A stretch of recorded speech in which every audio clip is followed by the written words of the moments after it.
They did not kill you quickly. That would have been a mercy. You are 8 years old, and you have never known fear like this, not the fear of thunderstorms or the dark woods behind your cottage. Not even the fear you felt last winter when your baby brother stopped breathing and your mother wailed through the night. This is different. This is the kind of fear that empties your stomach and locks your knees and makes your heart beat so hard you think it might crack your ribs. The morning started ordinary. You woke to your mother humming the same tune she always hummed while kneading barley flour into flat cakes. Your father and older brother had already gone to the fields.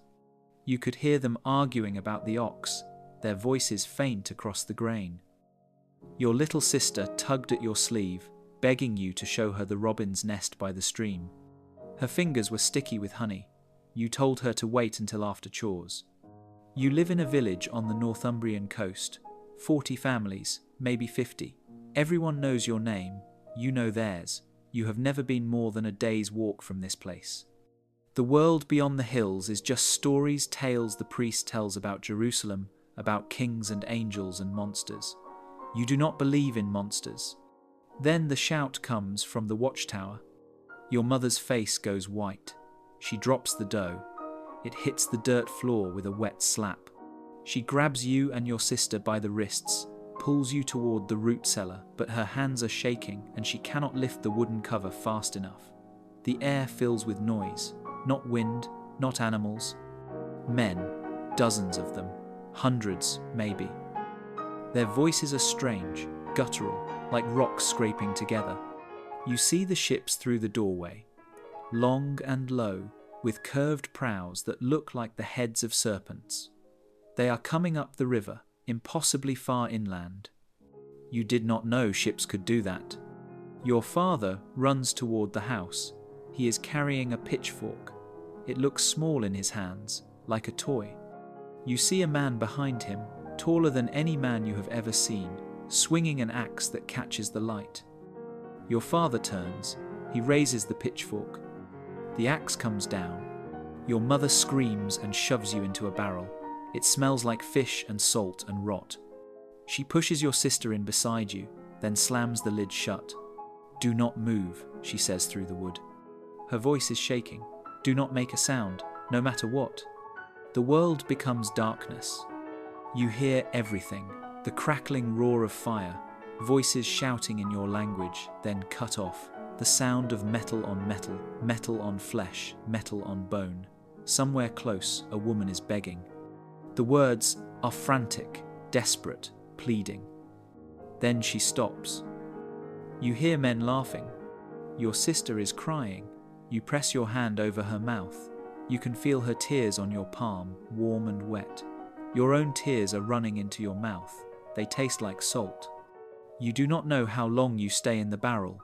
It feels like hours. The sounds outside change. The screaming stops. The fire gets louder. You hear boots on the ground, heavy and rhythmic, and the clatter of things being dragged and thrown. Then the lid is ripped off. Light floods in, blinding. A hand grabs your hair and yanks you upward. You stumble out, blinking. The man holding you is enormous. His beard is braided. He smells like sweat and iron and smoke. He says something in that grinding language, then forces your mouth open with his thumb. He is looking at your teeth, like your father does when he buys a horse. You try to find your sister. She is being held by another man, her feet dangling off the ground. She is not crying anymore. She is not making any sound at all. You see your village burning. The church is gone. The homes are collapsing into themselves, spitting embers into the sky. There are bodies in the mud. You recognize some of them. Old Cuthbert, who gave you apples last autumn. Aylwyn, who taught you to weave. Your uncle. His head is turned at the wrong angle. You see your mother's blue dress near the well. Just the dress. You do not look for the rest. Children are being gathered near the riverbank. You know most of them. There is Edric, who used to chase you through the barley. There is Hild, whose father is the blacksmith. Was the blacksmith. Her face is streaked with ash and blood. No one is speaking. No one is crying. You have all learned, in the span of an hour, that silence is safer. A rope is tied around your wrists. The hemp is rough and it bites into your skin. You are pushed into line with the others. Someone shoves you forward. You stumble. The man with the braided beard laughs. You look back one last time for your sister. You see her being dragged toward a different group, the smaller children, the ones too young to walk far. She is screaming now, screaming for you. Screaming your name. You try to run to her. The rope jerks you back. The man with the beard strikes you across the face. Your vision goes white, then red. Your ear is ringing. You taste blood. When your vision clears, your sister is gone. You will never see her again. The ship is not built for passengers. It is a weapon, long and sleek and shallow, designed to cut through water and slide up rivers where no ship should be able to go. There are no cabins, no shelter, just open deck and rowing benches, and the smell of tar and salt and vomit. You are packed into the centre with 24 other children, crammed so tightly you cannot sit without your knees pressing into someone else's back. The plunder is piled around you, silver chalices from the church, bolts of cloth, sacks of grain, crates of salted fish. You are part of the cargo. You are given water once a day from a bucket. The water tastes like metal and makes you gag, but you drink it because you are so thirsty your tongue is sticking to the roof of your mouth. Twice, someone throws you a heel of hard bread. You tear it in half and give one piece to the girl beside you. She is older than you, maybe 12, with tangled red hair and a bruise spreading across her cheek. She takes the bread without looking at you. She has not spoken since you left the shore. The boy on your other side is younger, 6, maybe 7. His arm is broken. You can see the bone pressing against the skin, white and sharp. He whimpers every time the ship rocks. No one helps him. On the third night, he stops whimpering. You wake at dawn to find him cold and stiff, his eyes half open and glassy. The men lift his body without ceremony and toss it over the side. You hear the splash. Small, barely louder than a fish jumping. You wonder if anyone will remember his name. You cannot remember it yourself. The voyage is endless. Days bleed into nights. The sun rises and sets. The stars appear, cold and distant. You try to count them, the way your father taught you, but you keep losing track. Your wrists are rubbed raw from the ropes. Your lips crack and bleed. At night, the wind is so cold you cannot feel your fingers. You huddle with the others for warmth, but it is never enough. One evening, 3 of the older girls are untied. A man leads them to the far end of the ship, behind a canvas screen. You hear their voices, pleading, then crying, then nothing.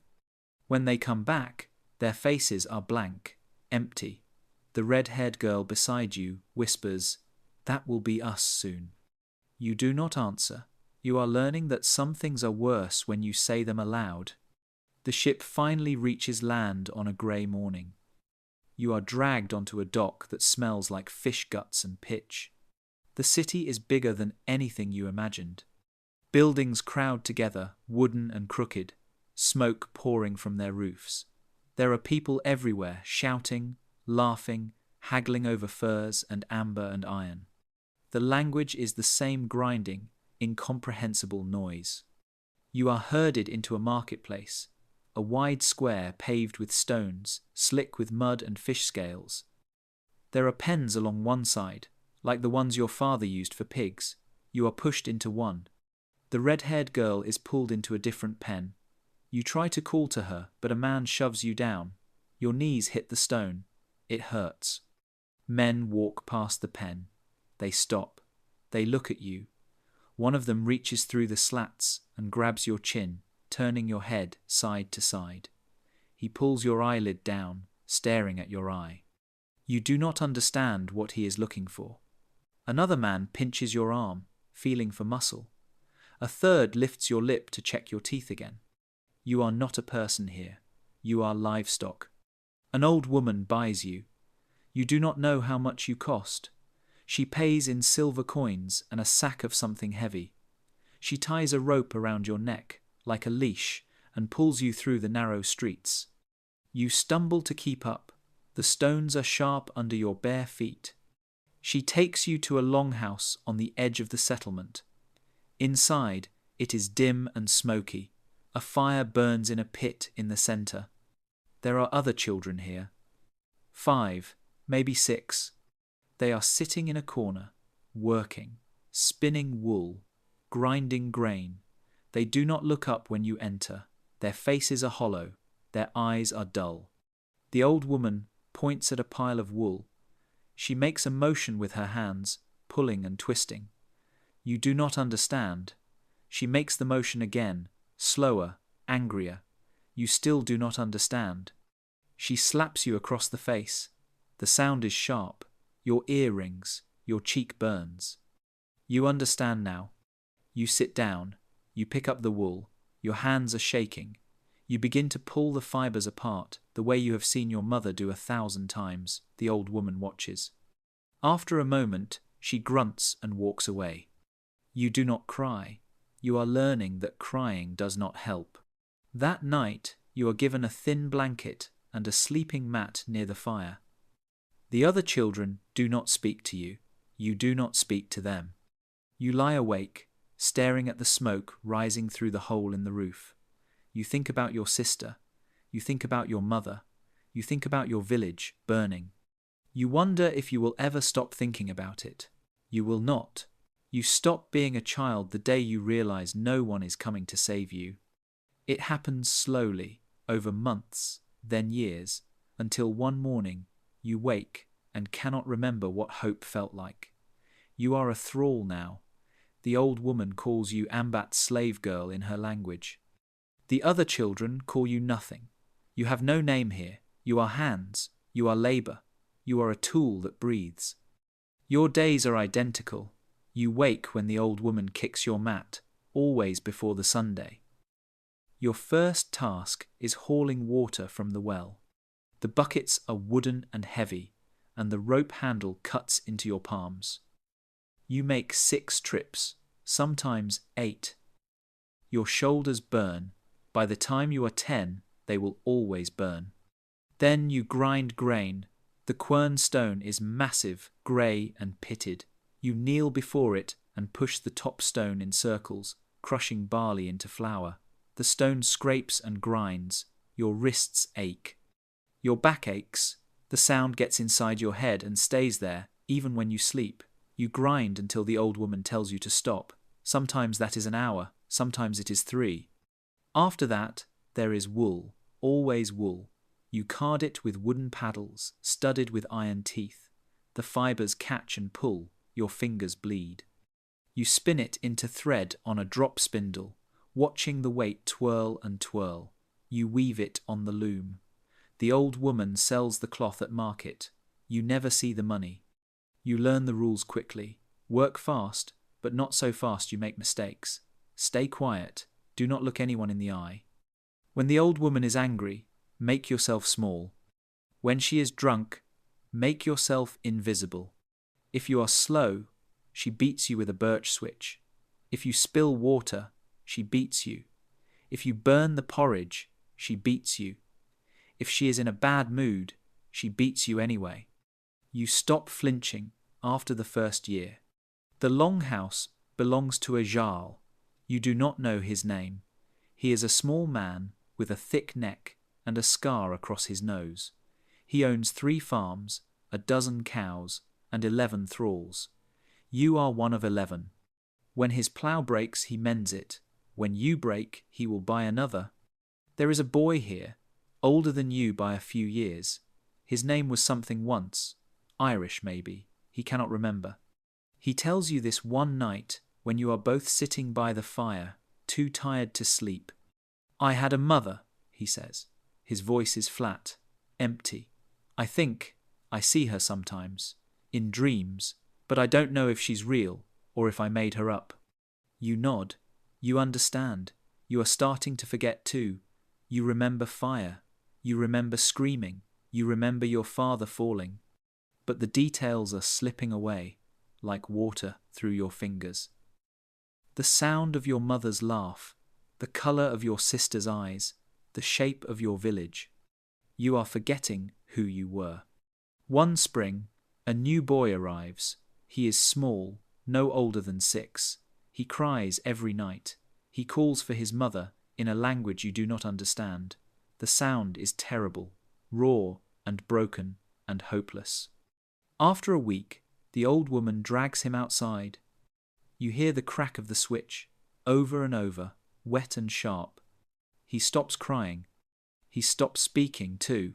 His eyes go far away. He stares at nothing. He eats when food is put in front of him.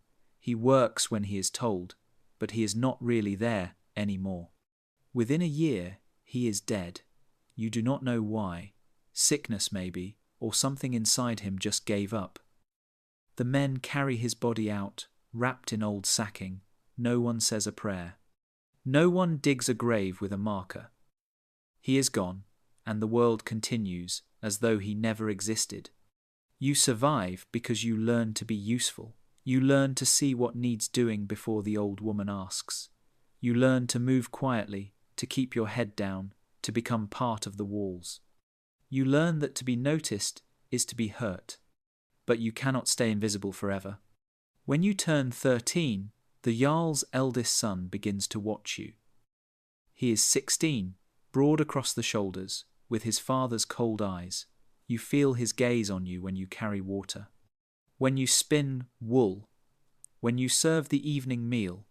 One night, he follows you to the storage shed, where the grain is kept. You hear his footsteps behind you. You walk faster. He walks faster. You reach for the door.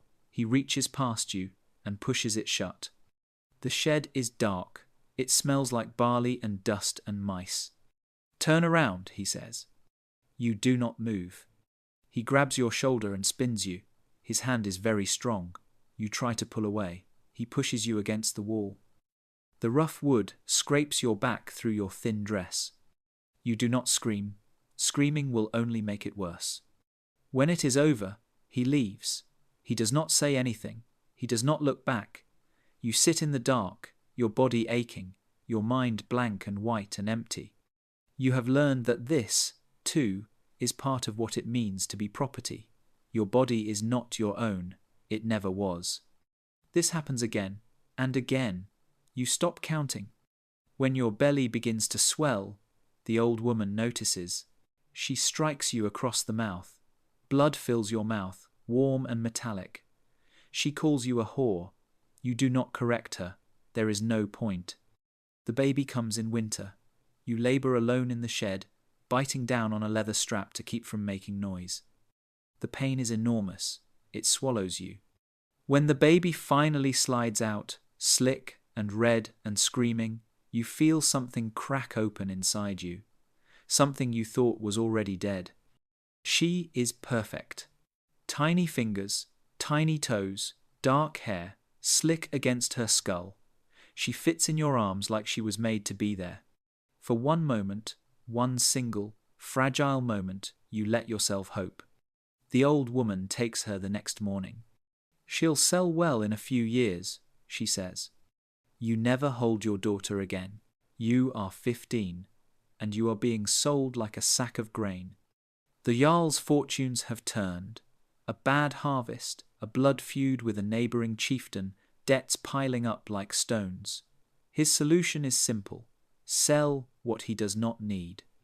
You and 3 other thralls are chained at the ankle and marched through the forest toward Hedeby, a port city 3 days away. The journey is hard.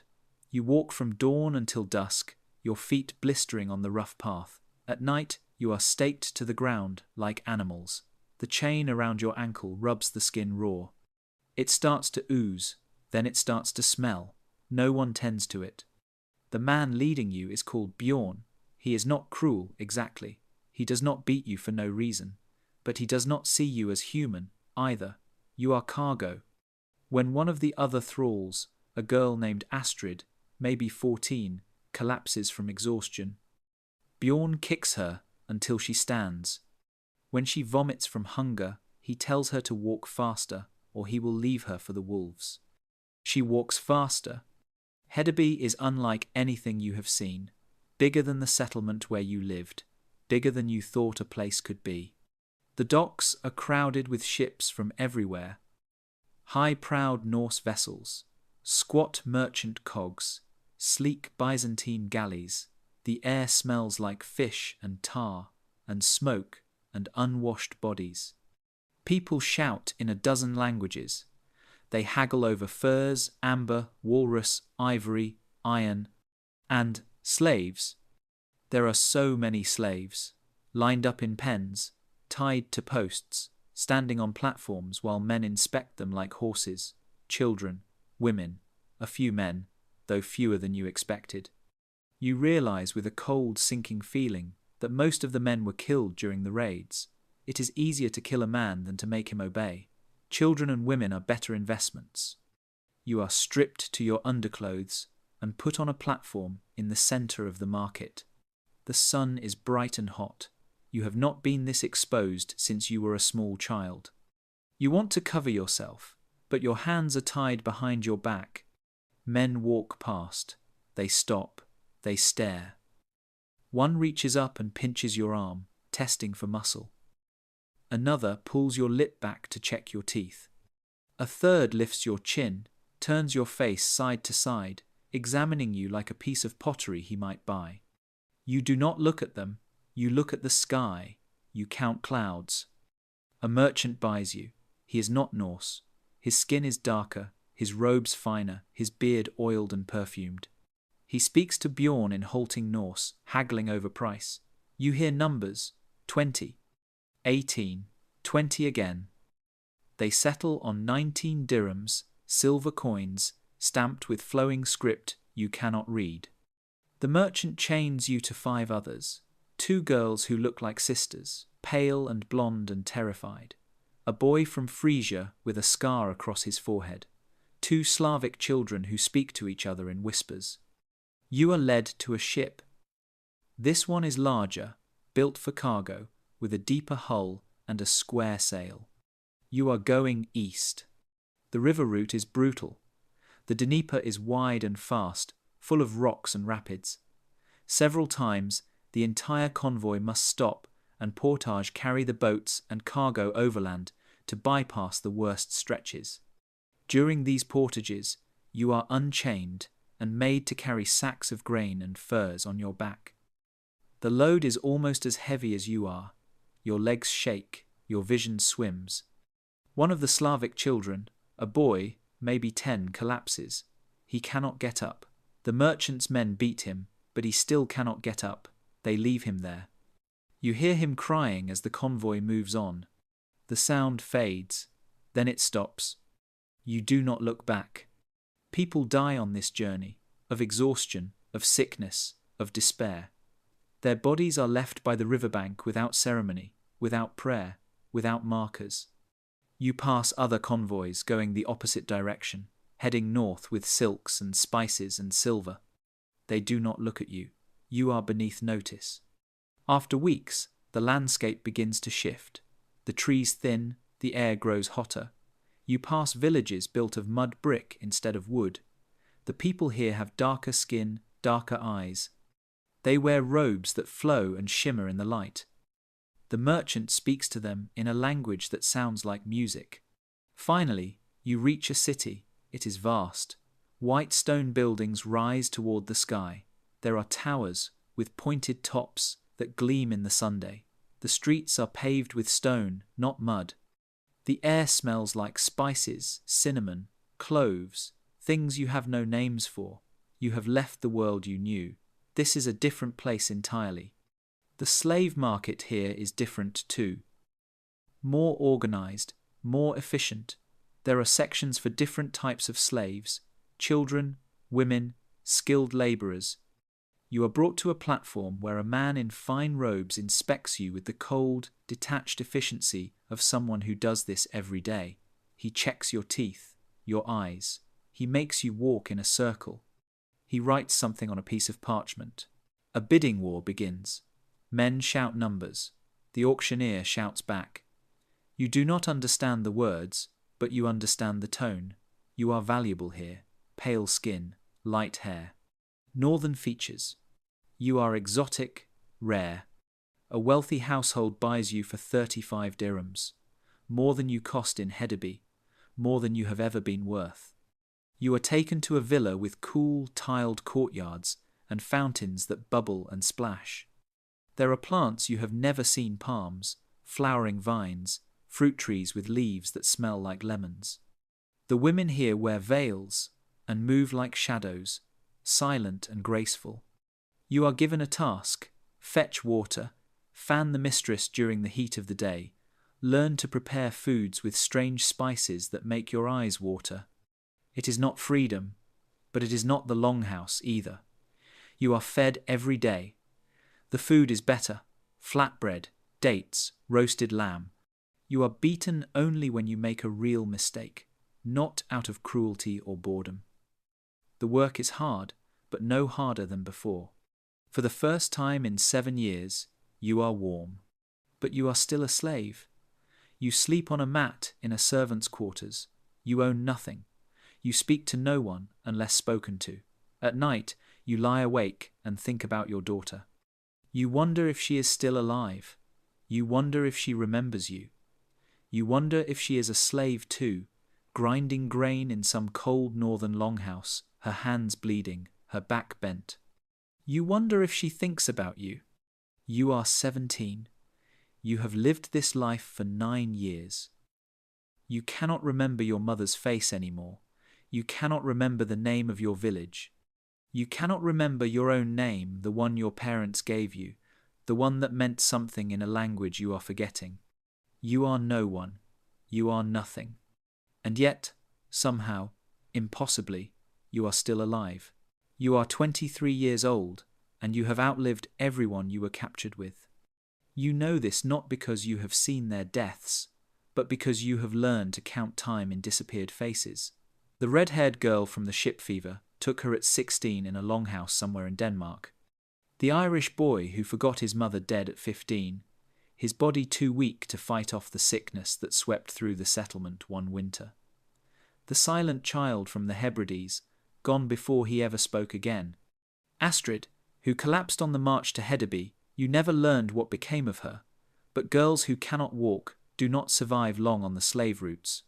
You are the last. You do not know if this makes you strong or simply unlucky.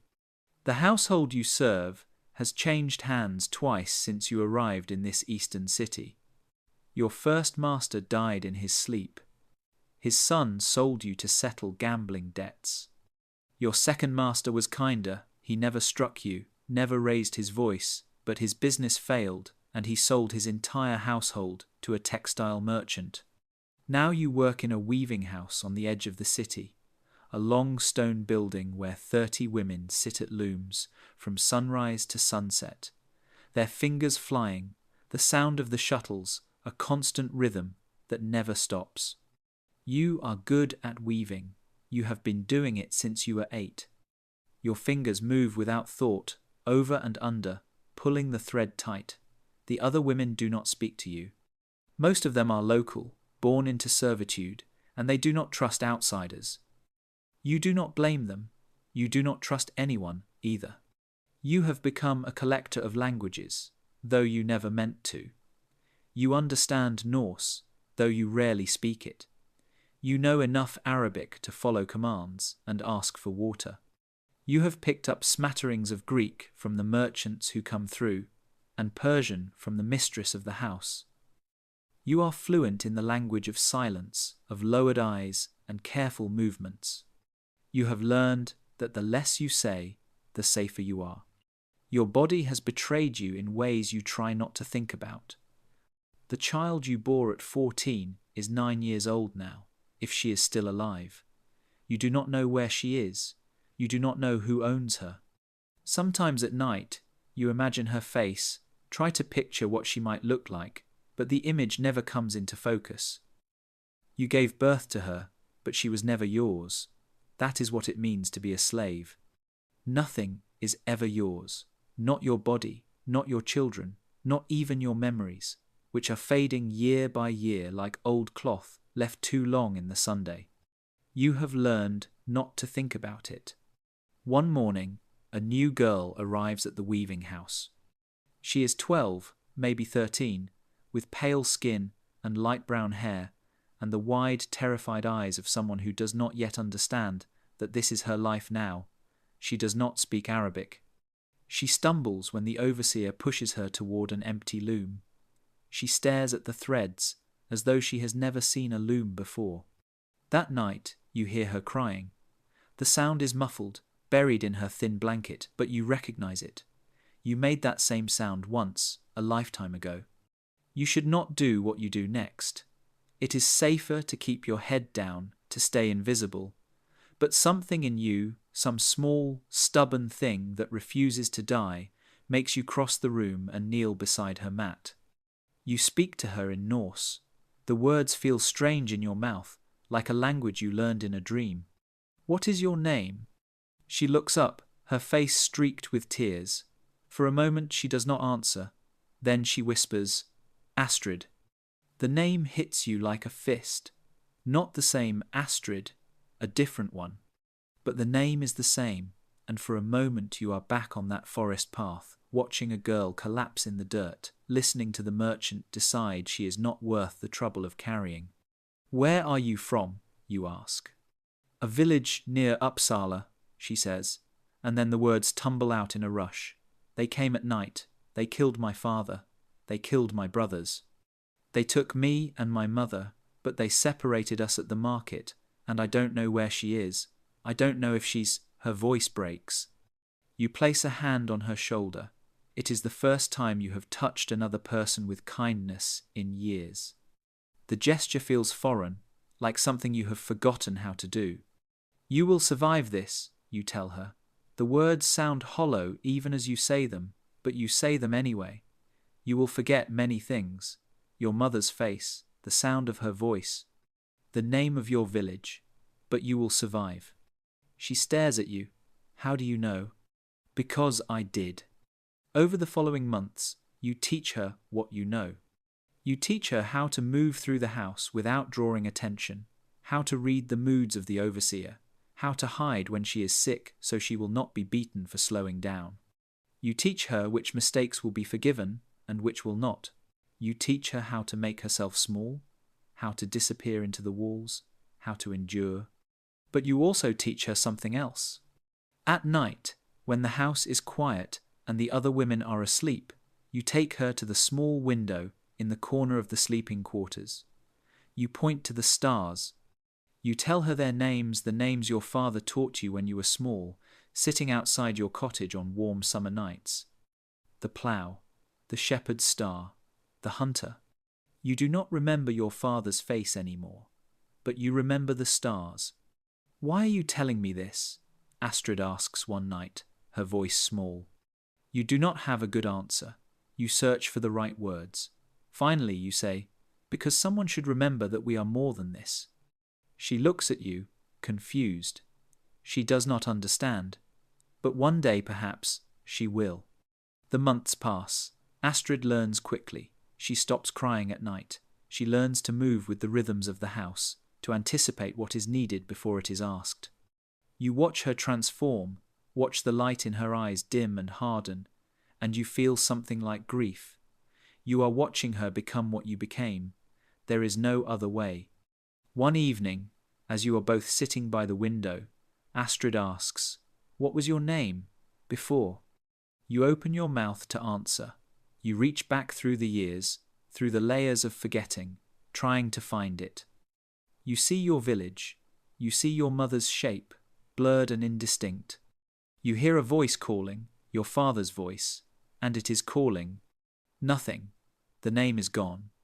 You have lost it somewhere in the years of grinding grain and hauling water and being called ambat, slave girl, property, thing.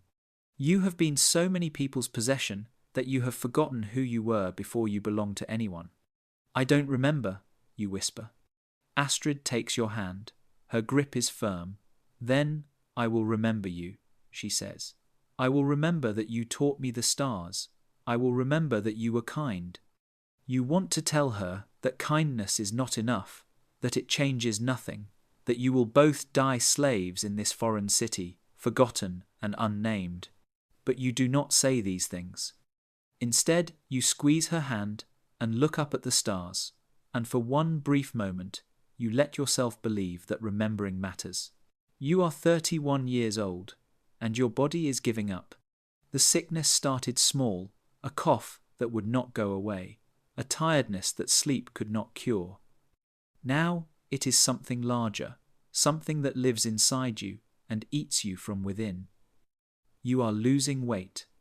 Your hands shake. At night, you wake up soaked in sweat, your heart racing, your lungs burning. You know what this is. You have seen it before in other slaves. The body, pushed beyond what it was meant to endure, simply stops. There is no medicine for this, no cure. Only time, and not much of it. The weaving housemaster does not call for a physician. You are not worth the expense. Instead, you are moved to a small room at the back of the compound, a place where the sick are kept so they will not disturb the others. The room is bare, a sleeping mat, a clay cup, a window too high to see out of. You lie on the mat and listen to the sounds of the house, the clack of the looms, the voices of the women, the call to prayer echoing from the towers in the distance. Astrid comes when she can. She brings you water. She holds your hand. She is 18 now, no longer the frightened child who arrived 6 years ago. She has survived. You taught her how. One evening, as the light is fading, she asks, "Do you remember your name now?" You close your eyes. You try. You reach back through all the years, through all the pain and silence and forgetting. You see your village burning. You see your father falling. You see your mother's dress in the mud. You hear a voice calling your sister's voice, screaming your name as she is dragged away. But the name itself is gone. It has been worn away, eroded by time and suffering until nothing remains. "No," you whisper. "I don't remember." Astrid squeezes your hand. "I will remember you," she says again. "I will tell others. I will keep you alive." You want to believe her, but you know how this ends. Astrid will be sold again. She will be moved to another city, another household. She will survive as long as she can, and then she, too, will sicken and die in a room like this, forgotten and alone. And the girl she teaches the stars to will do the same. On and on, a chain of nameless women, each one teaching the next how to endure, how to survive, how to remember. You die 3 days later, quietly, in the dark, while the rest of the house sleeps. Your body is carried out at dawn and buried in a plot on the outskirts of the city, a place reserved for slaves and criminals and the poor. There is no marker, no ceremony, no one speaks a prayer over your grave. Within a year, the weaving house will be sold. Astrid will be traded to a merchant heading further east. She will survive for another decade before the same sickness takes her. But before she dies, she will teach another girl the names of the stars, and that girl will teach another. And the chain will continue, unbroken, a silent testimony passed down through the forgotten. Centuries later, archaeologists will dig in this ground. They will find a mass grave, dozens of skeletons, maybe hundreds, buried without ceremony or care. The bones will tell a story, evidence of malnutrition, repetitive stress injuries, signs of chronic labor. Isotope analysis will reveal that many of these people came from far away, from Scandinavia, from the British Isles, from the Slavic East. The bones will tell the story that no chronicle ever recorded. You were children, you were torn from your homes, stripped of your names, worked until your bodies failed. You were sold and resold, traded like grain or livestock, used until you were no longer useful, and then discarded like broken tools. You were the foundation upon which the Viking Age was built. The long ships that carried warriors and explorers, you wove their sails. The silver that flowed into Scandinavia, it was purchased with your lives. The settlements in Iceland and Greenland, they were built on your backs. History remembers the jarls and the warriors. It remembers the explorers and the poets. It does not remember you. But your DNA remains. In the populations of Iceland, of Scandinavia, of the North Atlantic islands. Your genetic signature is written into the very fabric of these places, evidence of a forced migration, of women brought in chains to build a new world they would never be free in. You are in the bones in the earth. You are in the gaps between the lines of the sagas. You are in every slave market, every longhouse, every trade route that carried human cargo east and west. Your story was worse than death, because death would have been an ending. But you lived, you endured. And though no one spoke your name, though no chronicle recorded your suffering, though the world forgot you the moment you died, you were here, and that matters.